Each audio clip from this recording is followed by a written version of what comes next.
La Bible en un an, le 11 novembre, le livre du prophète Daniel, chapitre 5, verset 1 au chapitre 6, verset 1, le livre des psaumes, chapitre 110, verset 1 à 7, le livre des proverbes, chapitre 27, versets 21 et 22, l'évangile de Jean, chapitre 7, verset 53, au chapitre 8, verset 11. Le livre de Daniel, chapitre 5. Le roi Belshazzar donna un grand festin à ses hauts fonctionnaires au nombre de 1000, et il but du vin en leur présence. Sous l'effet du vin, Belshazzar ordonna que l'on apporte les coupes en or et en argent que son prédécesseur, Nebuchadnezzar, avait enlevées du temple de Jérusalem. C'était afin que le roi et ses hauts fonctionnaires, ainsi que ses femmes et ses concubines, s'en servent pour boire. On apporta alors les coupes en or qui avaient été enlevées du temple de la maison de Dieu à Jérusalem, et le roi, ses hauts fonctionnaires, ses femmes et ses concubines les utilisèrent pour boire. Ils burent du vin et ils célébrèrent les dieux en or, en argent, en bronze, en fer, en bois et en pierre. À ce moment-là apparurent les doigts d'une main humaine, et ils écrivirent devant le chandelier sur le plâtre du mur du palais royal. Le roi vit cette partie de main qui écrivait. Il changea alors de couleur, terrifié par ses pensées. Les jointures de ses hanches se relâchèrent et ses genoux se heurtèrent l'un contre l'autre. Le roi cria avec force de faire venir les astrologues, les prêtres chaldéens et les devins. Puis, prenant la parole, il dit aux sages de Babylone: Celui qui lira cette inscription et m'en révélera l'explication sera habillé de pourpre, portera un collier en or à son cou et aura la 3e place dans le gouvernement du royaume. Tous les sages du roi entrèrent, mais ils furent incapables de lire l'inscription et d'en faire connaître l'explication au roi. Le roi Belshazzar fut alors très effrayé et changea de couleur, et ses hauts fonctionnaires furent consternés. Alertée par les paroles du roi et de ses hauts fonctionnaires, la reine entra dans la salle du festin et dit: « Roi, puisses-tu vivre toujours? Ne te laisse pas terrifier par tes pensées et ne change pas de couleur. Il y a dans ton royaume un homme qui a en lui l'esprit des dieux saints. Déjà, à l'époque de ton prédécesseur, on a trouvé chez lui des lumières, de l'intelligence et une sagesse semblable à la sagesse des dieux. Aussi, le roi Nebuchadnezzar l'a désigné chef suprême des magiciens, des astrologues, des prêtres chaldéens et des devins. C'est ce qu'a fait ton prédécesseur sur le trône. En effet, on a trouvé chez lui, chez Daniel, appelé Belshazzar par le roi, un esprit supérieur, de la connaissance et de l'intelligence, la faculté d'interpréter les rêves, d'expliquer les énigmes et de résoudre les questions difficiles. Que Daniel soit donc convoqué, et il révélera l'explication. Alors Daniel fut conduit devant le roi. Le roi s'adressa à lui.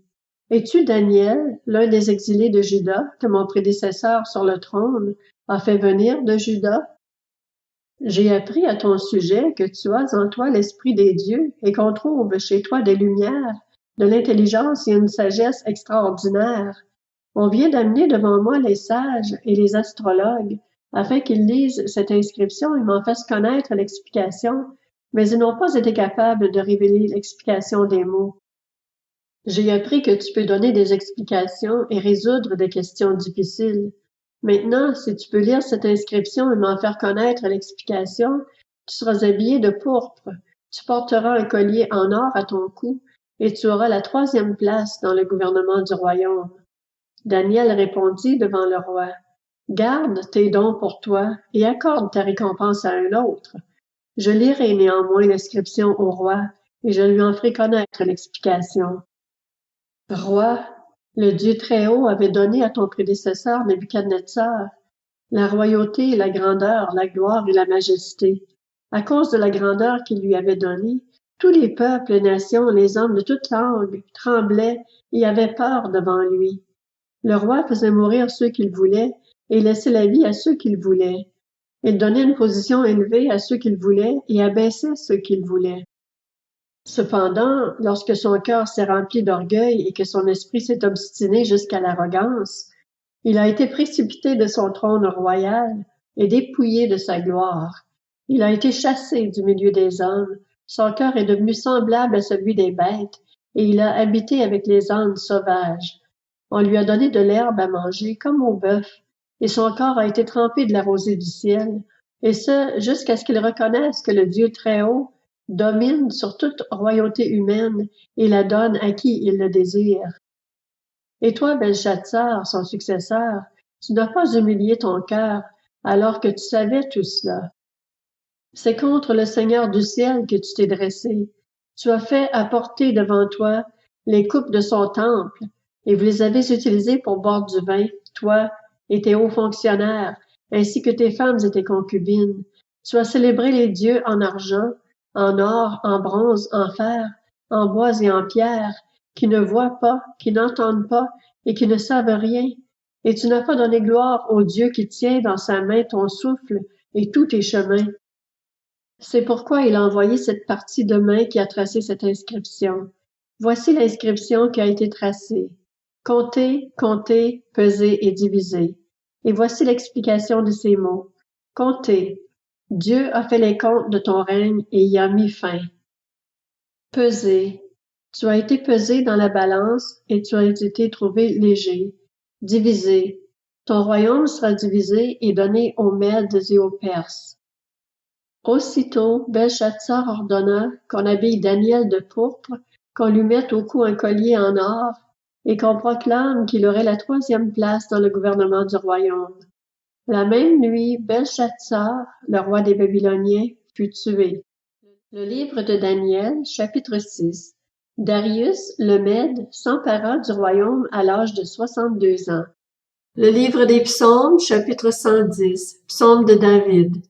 L'Éternel a déclaré à mon Seigneur, « Assieds-toi à ma droite jusqu'à ce que j'aie fait de tes ennemis ton marchepied. » L'Éternel étendra de Sion le sceptre de ta puissance. Domine au milieu de tes ennemis. Ton peuple est plein d'ardeur quand tu rassembles ton armée. Avec des ornements sacrés du sein de l'aurore, ta jeunesse vient à toi comme une rosée.